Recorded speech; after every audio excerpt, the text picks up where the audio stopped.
Hello everyone, welcome to the first session on mathematics for data sciences. Here we'll be looking at the first topic, which is the probability theory. So the first few sessions would be on probability, as it is one of the important topic in machine learning and its uses. So probability will be used in many applications in machine learning, and therefore it is a very important topic to understand the various algorithms which we'll see later on. A few applications of probability could be softmax regression. In softmax regression, if we remember, we look at the probabilities of the outputs, which are nothing but the probability of different output classes of the categorical variable which we are trying to predict. At the same time, there are various applications of probability theory in finance as well, in the quant finance domain. So for example, in Monte Carlo simulations, we look at the paths of various variables and try to reach to a particular output variable distribution. So this final distribution has a certain probability distribution to it, which gives us the probabilities of various scenarios, and therefore it becomes important to understand what are the different characteristics of this kind of a probability distribution, which again we'll be looking in more detail in these first few sessions in this particular module.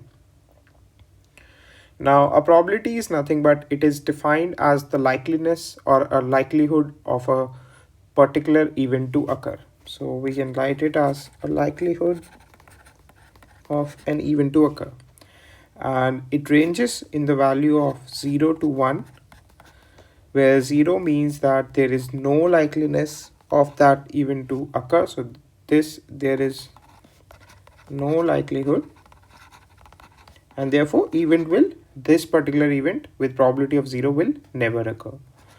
The probability of 1 indicates that the event would always occur, since there is 100% certainty in this particular value of probability. Now, before moving on, we'll be looking at certain terms which will help us to go through this particular module more smoothly. So we'll look at what an experiment is. Now, an experiment could be any action that gives certain outcomes. This could be of two particular types. One is a discrete, or you can say a definite experiment, not discrete, but a definite experiment, where the outcome is fixed. So in a definite experiment, the outcome is always fixed, and therefore there's no use of probability in this kind of an experiment, since we already know what the outcome is. Then there is something called a random experiment, where there are a range of outcomes with differing probabilities. So there are different outcomes that are possible in such an experiment, and each outcome could have different probabilities, or they could have any value of probability. They could even have same probability. So for example, we toss a coin. We know that the outcomes could be either head or tail, but we don't know definitely if it would be a head or it would be a tail. So the outcome could be any one of these two outcomes, and therefore we don't know definitely what the outcome is, and therefore this represents a random experiment in this particular case. Next, we look at something called a trial. So a trial is nothing but it is an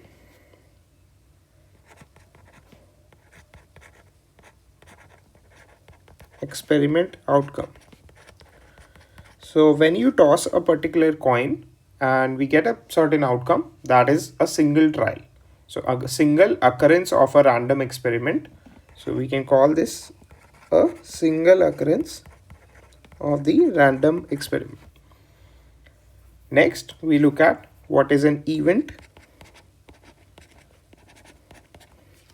Now, an event could be defined as something specific that happens in the experiment. Some specific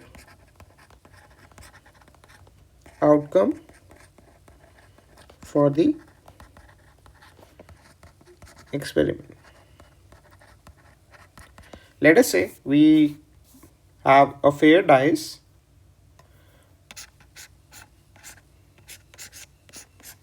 which has all the 6 numbers. So we have 1, 2, 3, 4, 5 and 6 as the possible outcomes here, and each one of them has a probability of 1 by 6 to occur since this is a fair dice. Now we define an event. Let us say we define an event A, which is defined as getting an even number, and therefore A would be equal to nothing but the set of all the even numbers which are possible in the dice throw. So this is defined as a single event where there are 3 possible outcomes. Next, we look at something called sample space of an experiment. Now, in the case of dice throw, we saw that there are 6 possible outcomes here. So these 6 outcomes represents the sample space of a particular experiment. So sample space is nothing but all the set of all possible outcomes of the experiment. So in this case, we can just write it as 1, 3, 4, 5 and 6 as the sample space of an experiment where we are throwing a fair dice. Now, although this sample space has 6 possible outcomes here, there are certain experiments which can even have continuous sample space. So for example, we look at an example for a continuous sample space. Now this could be, let us say we are trying to project a profit percentage for a particular asset class in future, and in that case we can have a range of those profits which ranges from -5% to 10%, so plus 10%. So the possible sample space in this case would be defined as -5% till 10%. So this is like a continuous range and it can have infinite many values of this profit percentage in between these two particular values. So this is how you can have a continuous sample space, especially in a finance domain, just like we saw here. Next, we'll be looking at a very important statistics concept, which is called a random variable. So this is nothing but this variable gives you or indicates the outcome of an experiment.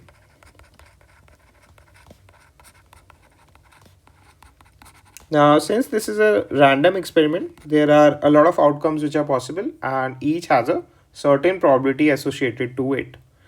So this basically a random variable could have any value. So this can have any value from sample space, since sample space already contains all the possible values of the experiment. So a random variable could have any value from the sample space of the experiment itself. Moving on, we'll be looking at some of the properties of probability. Now, a probability value, like we earlier saw, it can only range in the range of from 0 to 1. So this is like a first fundamental property of probability. The second property is the sum of all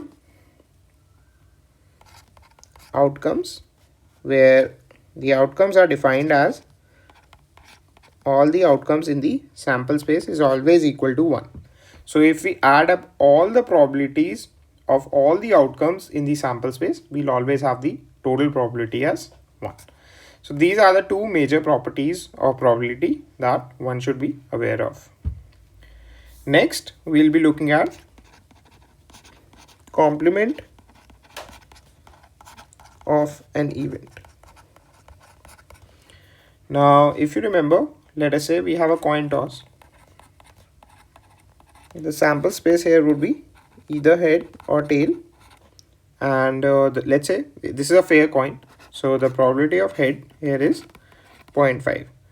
Now the way we denote the complement of an event is not head, which means this particular event should not happen. That is the complement of that event. So the complement of head is not head here, which is same as tails in this case, and this probability is always computed as 1 minus the probability of the original event, which is probability of head in this case, and therefore we get our required probability of the complement of the event. Now this could be also denoted as a bar above the original event, which is head, so we denote it as P bar H, or we can also denote it as this particular symbol with the original event name. So this is how we define the complement of the event, which is defined as 1 minus the original probability of that particular event. Next, we'll be looking at something called mutually exclusive events.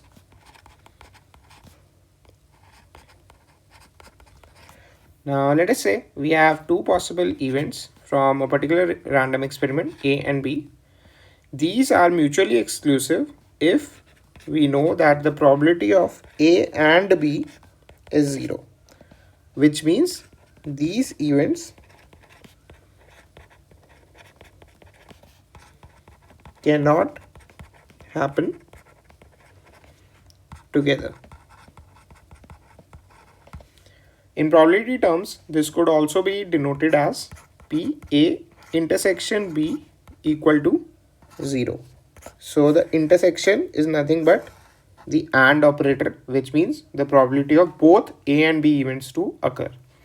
And there's an inverted U symbol used to denote the intersection between any two events. So this is how the mutually exclusive events are defined. These are the events where, since they cannot happen together, the probability of both of them occurring together is always 0. So this is regarding the mutually exclusive events. Next, we'll be looking at something called a addition rule of probability. Now this is nothing but P A or B is defined as PA plus PB minus PA and B. PA or B means there are three possible outcomes. Either we have A and not B, or we have not A and B, or we have A and B. This can also be said as there should be at least one of A and B that should occur for this particular term to be defined. So P, A or B means the probability of at least one of A or B to occur. And this we already saw in our previous concept where we were looking at mutually exclusive events. This is nothing but the probability of both A and B to occur. Now the notations for OR and AND operator in probability are given as A union B. So this is a union operator which is same as the OR operator, and this is again we write the individual probabilities here and then we subtract the intersection operator. So this is intersection, and this is the AND operator.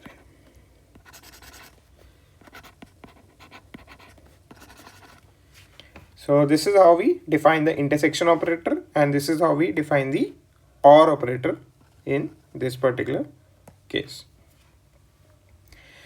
And this basically is the addition rule of probability here. Now, since we know for mutually exclusive events P, A and B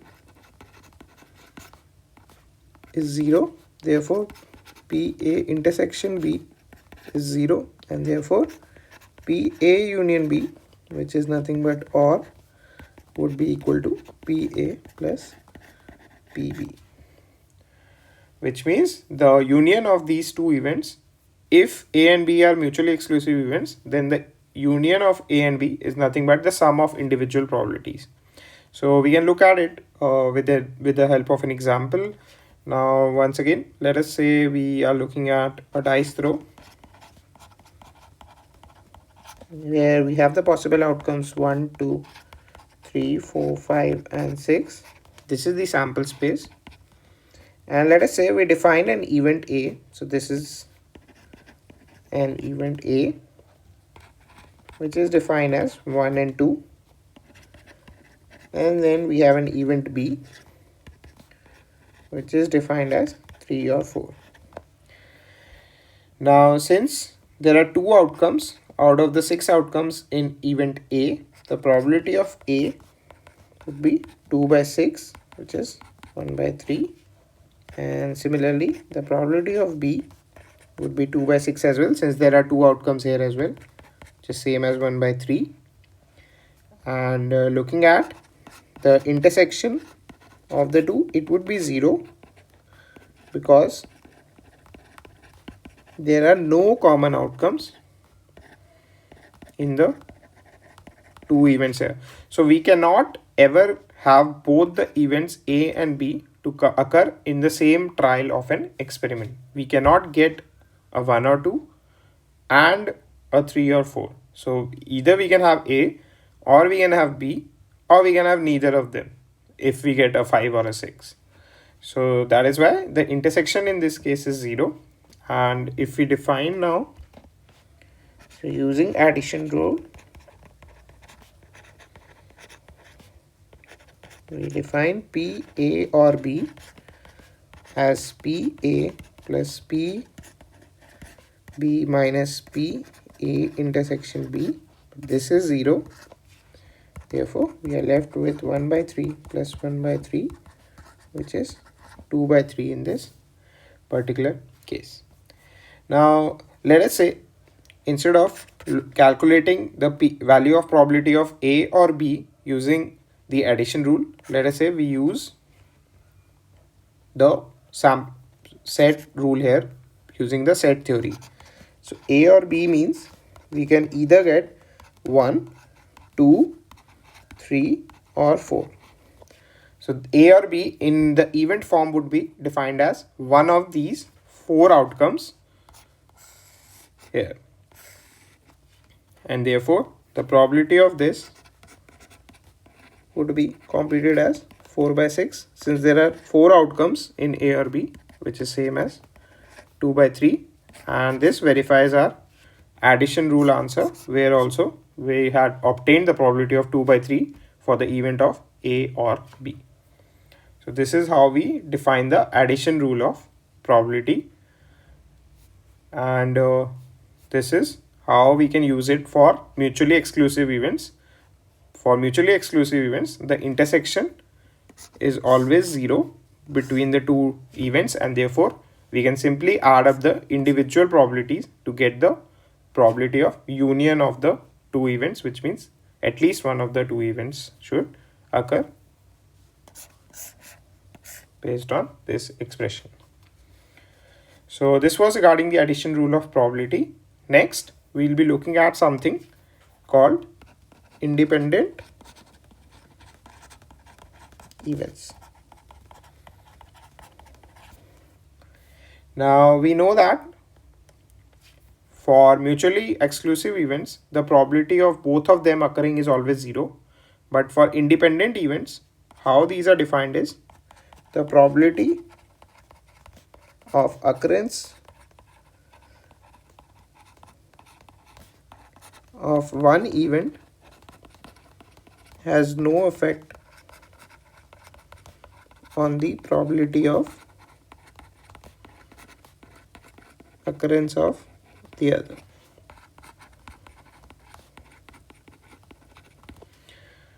which means if there are two events, let us say A and B, and we know that, let us say, event A has occurred,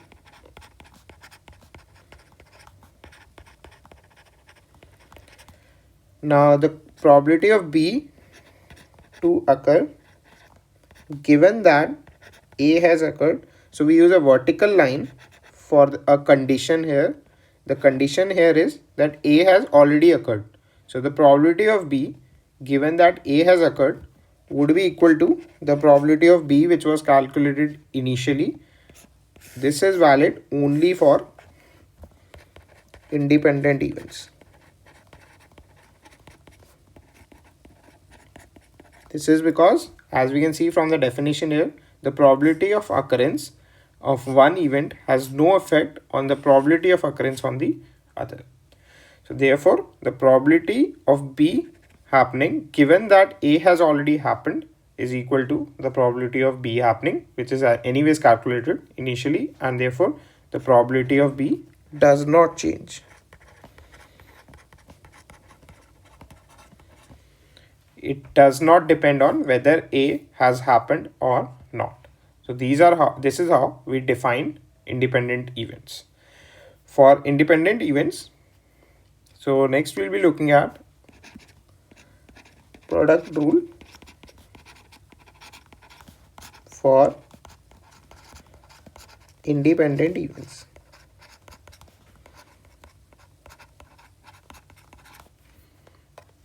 Product rule for independent events is defined as PA intersection B is nothing but PA multiplied by PB.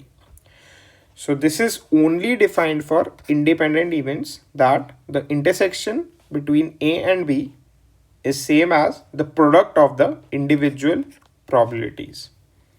Now what this does is it converts our addition rule of probability as PA union B, which is nothing but the OR operator, as PA plus PB minus, now instead of writing this particular term for independent events, we can write the product of the two individual probabilities here, and this is how we define the addition rule for the independent events. So this is the change here for the independent events. This is about the independent events and the product rule for independent events. In the next few sessions, we'll be looking at more into detail about conditional probabilities, as well as we'll be looking at some of the applications of the probability theory in finance as well as in data sciences.